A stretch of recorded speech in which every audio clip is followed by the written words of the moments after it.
ബഹുമാന്യനായ സുഹൃത്ത് ഹാഷിം മമ്പാട് എന്ന 17 വയസ്സുള്ള നമ്മുടെ കുട്ടി മരണപ്പെടുകയുണ്ടായി.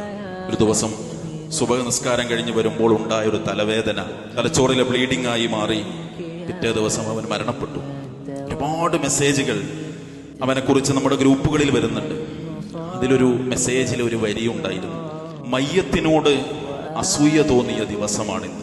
ജീവിച്ചിരിക്കുന്നവരോടാണ് നമുക്ക് അസൂയ തോന്നാറുള്ളത്. മയ്യത്തിനോട് അസൂയ തോന്നിയ ദിവസം എന്ന് പറയാൻ കാരണം, ഒരു വിശാലമായ പള്ളിയും ആ പള്ളിയുടെ ഗ്രൗണ്ടും ഒരു 17കാരന് മയ്യത്ത് നിസ്കരിക്കാൻ നിറഞ്ഞുപോയ കാഴ്ച കണ്ടപ്പോഴാണ് ഒരാൾ സോഷ്യൽ മീഡിയയിൽ ആ വരി കുറിച്ചത്. എങ്ങനെ ആ 17 വയസ്സിൽ അവൻ അതിന് കഴിഞ്ഞു? അവൻ ജീവിതത്തെ പടച്ചറപ്പിന് വേണ്ടി മാറ്റിവെച്ചപ്പോൾ സാധിച്ചത്.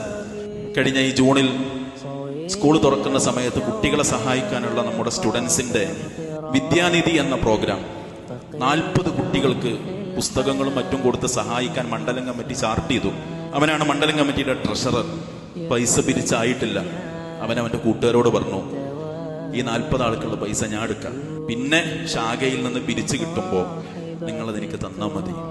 ഈ ജൂണിൽ 40 കുട്ടികൾക്ക് പഠിക്കാനുള്ള വകയൊരുക്കിയിട്ടാണ് ആ 17കാരൻ യാത്രയാകുന്നത്. സഹോദരങ്ങളെ,